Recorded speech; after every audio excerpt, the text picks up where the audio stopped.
Welcome to some new r/malicious compliance stories, where people comply to the letter, but not the spirit of a request. I hope you had a great day. The first story is called More Tickets. We have been having constant issues with a certain service acting nonsensically for like a week now. We have forwarded it to the ones responsible for it, shall be called L2, and received a confirmation that they are working on solving it. Unusually, we also got info that even though the issue appears for masses of people and they all get the exact same issue, it is individual, not systematic. So we should collect and forward each case to them.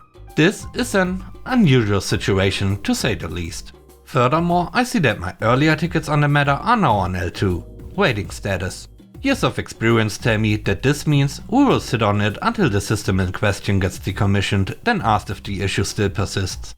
That is not hyperbole. So there I was yesterday, crunching mails when I realized that 2/3 of our inbox is filled with this now. No one wanted to actually bother with recording tickets for it, since it was obviously a bogus request. Shrugging, I drew up a template for it and started pulling them in and submitting the tickets en masse. 2 hours later or so, I get a call from L2, highly unusual. They mentioned a mass of tickets and asked me if I know that they know about the issue already. Oh, certainly, but my instructions are to follow your request and submit each of them for individual resolution. I can forward you the info we got before I start submitting the next batch if you would like. No, that won't be necessary, keep up the good work. And so I did. Amusingly, by the next morning we got a confirmation that they suddenly and miraculously managed to fix the issue.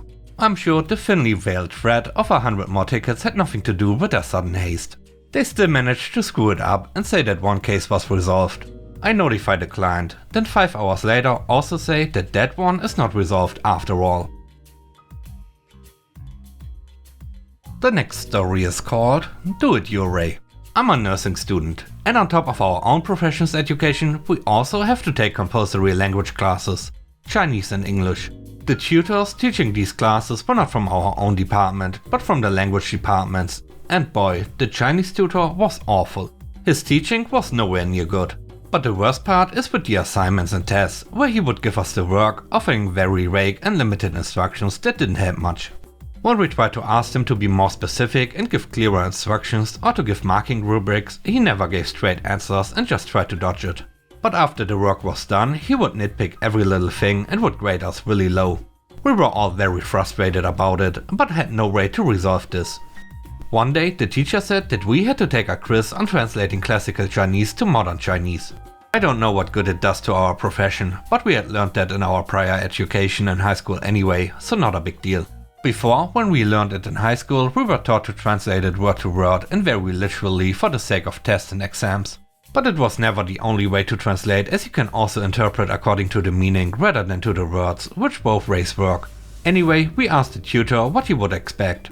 And again he dodged it and only replied, just do it in your way and it will be okay. And so we did, in our own ways, and some in a malicious compliant way. A few days after the quiz took place, we were all informed by our department head that we had a cheating issue within our class.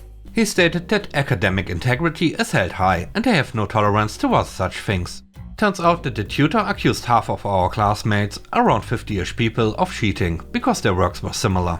All the suspected students were sent to the department's head for explanation and discussed disciplinary actions. 2 of my best friends were also sent away, and I was able to hear this hilariously idiotic story. So the tutor accused several students of cheating because their answers looked similar. The students were confused because the quiz was not that complicated, and what on earth was he expecting out of a simple translation of a small paragraph? Surely there would be a lot of similar usage of wordings here and there. The head was not satisfied with the reason and went on saying that if they had not copied each other, they must have copied it somewhere else on the internet. It was C19 time and we did the quiz on Zoom. Some of the students said, yeah, we certainly did some research on the internet, because we were not told not to. Which they were completely right, because the tutor never said you are not allowed to. And according to the tutor's instruction, they could absolutely do it, since it's their way. The head was still not satisfied and said that the students should have put in citations and references if they have done any research online. However, the students defended themselves to have done their research with a dictionary, some with multiple different dictionaries, and that is why their wordings were similar. How and why would you cite so many different dictionaries on a simple paragraph translation? Our students had never been asked such stupid things, and clearly the department head had no actual idea of what was going on.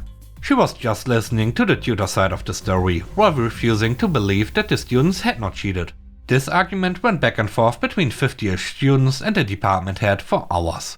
Until another department head, a cool guy, decided to intervene. He told the students to go home, as he understood, and he would try his best to explain the situation to the other department head. Later, as we heard, it was actually not the first time that the cheating scenario had happened. The exact same tutor had made a similar accusation towards the previous batch of students on the exact same quiz as well. Somehow it didn't cross his mind that it was his problem, and maybe he should just change the quiz format once and for all. As the tutor received all the backlashes from the false cheating accusations, he was trying to cover himself and announced that cheatings were interfering with the gradings, and so the quiz result was voided. Now everyone needs to take the new test that didn't involve translating. This set everyone off.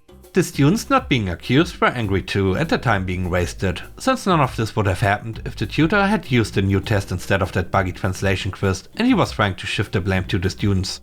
In the end, he mellowed down and suggested the involved students take the test in order to redetermine their grades, while others could take the test of their free will. He never brought up the term cheating again. At the end of the term, the language department asked me to do a survey on teaching quality. I gladly obliged, giving the worst possible score and commenting on how bad the teaching was. The third story is called All the Time. I'm working in a do-it-yourself store on day shifts at the moment. One of the tasks is to fasten dividers into the shelving. These are wood shelves, basically pallets suspended between two beams, so this requires screws and a drill. The drill belongs to the team leader, and it's a decent one that costs him a bit. So he's wary of leaving it unattended, especially as the general public are thieving gits. I've lost more than one knife to light-fingered customers. We are in and out of the aisle, so he has one rule: the drill does not stay there unattended. It is to be in the line of sight of one of us at all times. I really needed the loo, but neither of my coworkers is in sight. And they are in the opposite direction to the loos, which I definitely need to reach sooner rather than later. So the drill stays in my sight, firmly grasps in one desperate mitt as I scurry off to the staff door, tucked against my body as I manipulate the lock, at my feet as I sink onto the throne with a sigh of relief. And when I finally emerged and returned to the aisle, the drill dangling from my hand, naturally they needed it while I was gone. And if I'd been allowed to hide it behind something, it would have been there. But I was told it was to be with one of us, so with me it was. The next story is called Contract Compliance. When the Navy commissioned the new Naval Hospital San Diego, replacing the old Balboa Navy Hospital, most of the medical equipment was replaced with brand new models. As part of the standard military purchase contract for new equipment, 2 copies of all operating and maintenance manuals for every item must be provided. Also, everything must be packed like it's apparently going to be airdropped into the middle of the ocean. This is fine if you're only buying a couple of pieces, but we were buying dozens, sometimes hundreds of identical models. I was in charge of unpacking, testing and setting up the 7,000 or so new pieces of equipment. The amount of packing materials and paper we discarded was enormous. Early in the process, I asked my chief how many manuals we should keep for our maintenance library. He said, better keep them all. Okay, chief.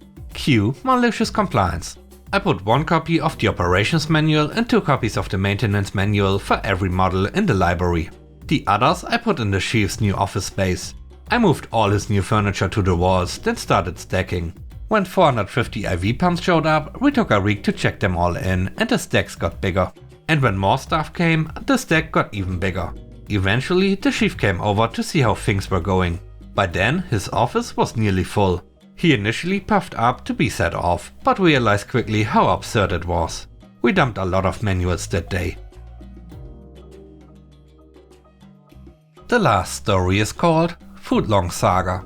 Back when I used to work in a sandwich shop whose specialty was footlong sandwiches, there was a small media storm about how our sandwiches weren't actually a foot long. Lots of people jumped on social media, showing a ruler next to the sandwich and tagging the company. We got notified about it in a staff email, but they really didn't care for 2 reasons. It was dumb, and it was only the bread. The ingredients were the same regardless. For anyone who hasn't worked for them, the meat is pre-proportioned by weight or quantity of slices. Cheese is 4 slices and the salad and sauce is unlimited. So if your bread was 11 inches or 12 inches foot long, you still got 4 slices of ham or 2 chicken patties or the obscene amount of lettuce. One quiet afternoon, a customer from 15 minutes ago saunters back into our store and stands her now squished sandwich up on its end on the counter, holding it against the ruler. She gleefully exclaims that this isn't 12 inches, but a smug look only a Karen could pull off. I jumped in to avoid my staff having to deal with her and attempted to politely explain the above points. About how the meat and cheese are the same no matter the variances in the bread sizes, and that everything else was virtually unlimited, but she rudely interjected. Karen, holding her hand up in a stop sign, "I don't need you to make excuses. This sandwich is not the full 12 inches and I want it fixed." Fine, no problems at all. I unwrapped the sandwich to find 2 bites already taken out of it and figured she just wanted to get a fresh new sandwich out of us. Being the Karen she was, I wasn't allowing that to happen. I went to the bread cabinet and pulled out a tray and started measuring each one until I found one that was almost 13 inches. Bread proofs and bakes however it pleases, so when it's handmade, this is expected by any reasonable person. I ripped out the bread onto the make bench and started cutting the bread like I would any other sandwich. Only once I put the knife down, I promptly scooped up her sandwich and tipped all the contents onto the new bread. It looked pretty haggard to be fair. She was just standing there, mouth half agape, and didn't say anything. I gleefully asked her if she would like me to add any extra sauce, and she sighed so hard I almost felt the rind of it. Yeah, I guess.